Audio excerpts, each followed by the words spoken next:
Chapter 11. A Hazardous Drop. Quickly, Nancy knelt beside the unconscious servant. "Morgan!" she said urgently, and lightly slapped his cheek. He did not stir. She wet a clean towel at the sink and patted his face. A few moments later, he moaned and muttered, "Last warning. Tomorrow night." Then his eyes opened, and with Nancy's help, he managed to sit up. She called the others, and while Mrs. Corning telephoned the doctor, the girls assisted the man to his room. Mr. Corning seated himself beside the bed, but Morgan would speak to no one. In a short time, Dr. Bennett, an old friend of the family, arrived. He said the houseman had suffered a slight heart attack and ordered him kept quiet. That means no questions, Nancy thought. She had been mulling over the significance of the Larkspur in the package. She put them in a vase. When the doctor had gone, she led the rest of the group into the living room and told the whole story. "Larkspur again!" exclaimed George. "I don't get it." "That's one of the clues in your other case, Nancy," Bess said, puzzled. "Probably the two are connected," the young sleuth replied. She told the Cornings briefly about Mary Eldridge. Bess looked surprised. "Why, what could Morgan have to do with the old lady's kidnappers?" "But Morgan has always been the soul of honesty," protested Mrs. Corning. "Perhaps not always," Nancy said gently. "I believe he may have a prison record, under another name, of course. It would explain why he needed forged recommendations. Now Adam Thorne wants repayment." "Adam Thorne!" exclaimed George. "Why him?" "Because all the years Morgan worked for the Cornings, no one bothered him. But after Adam Thorne broke out of prison, the friendship card arrived, and the blue fire began." Mr. Corning stirred uneasily. "You spoke of repayment. What did you mean?" "I think Thorne and his gang want to rob this house. Remember, the friendship card had no written message on it, but the picture showed a cottage with the door open."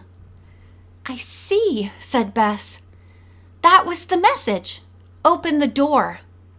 Mrs. Corning was pale. "Do you know when it is to be?"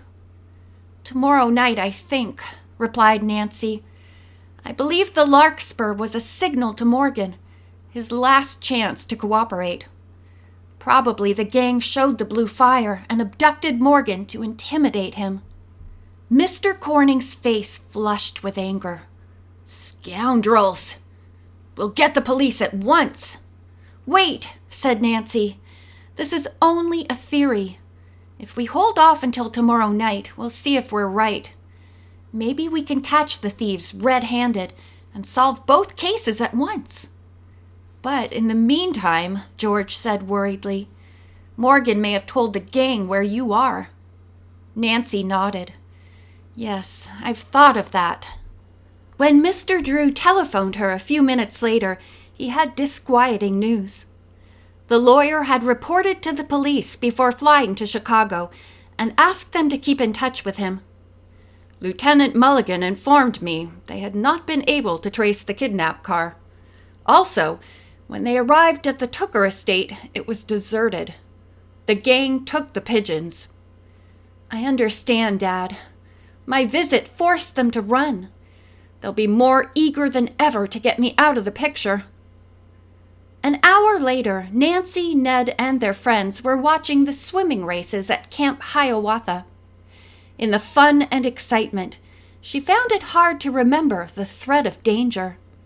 Cheers and singing filled the air as the young campers put all their high-spirited enthusiasm into the contests. When the swimming meet was over, she said, "It was great, Ned. Your little boys did so well." "Thanks," he said proudly. "Now we can go swimming. Bert and Dave and I have free time."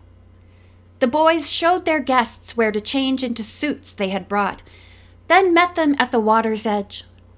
Tons of ocean sand had been transported overland to make a beach for the camp. A float was moored a few rods from shore with a tower and springboard for diving. The three couples swam out to the float, on which a dozen young people were frolicking. Ned introduced everyone. "Oh, you're the detective," said one boy, playfully shielding his face with one arm. Nancy laughed. "I promise not to delve into any of your secrets." George called, "But watch out, my friend." Suddenly, Ned asked, "How about a little diving?" One by one, the group went off the high board. Presently, it became an impromptu meet.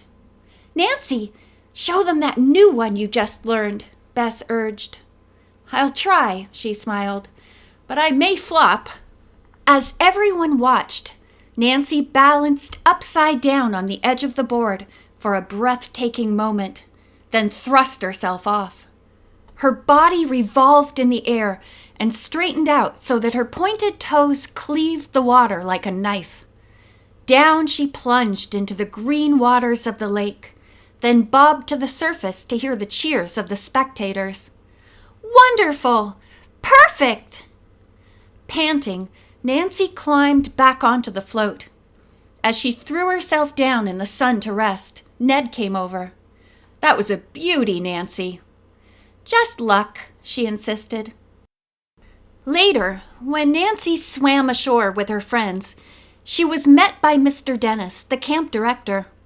"Great diving exhibition, young lady. How would you like a job as counselor?" "Thank you," Nancy said, smiling, "but I already have a job." "Well, you and your friends stay to dinner," the man said cordially, "and the evening camp." As he walked away, a bugle sounded. "We fellows must go now," said Dave, "but we'll take you home tonight after taps." Nancy called Mrs. Corning to tell her they would not be home for dinner. Then the girls went to the guest dining hall. During the meal, two small boys appeared at their table with their arms full of parkas. "Ned and Dave and Bert sent you their coats," piped the tallest. "'Cause you didn't bring yours," said the other.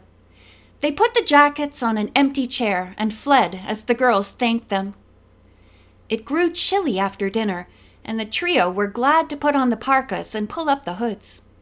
George flapped her dangling sleeves. "What a great fit this is!"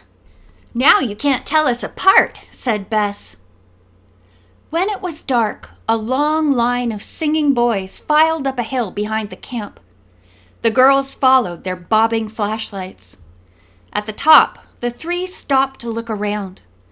The wooded hill sloped steeply to a rocky drop-off. 15 feet below, it was a huge bonfire.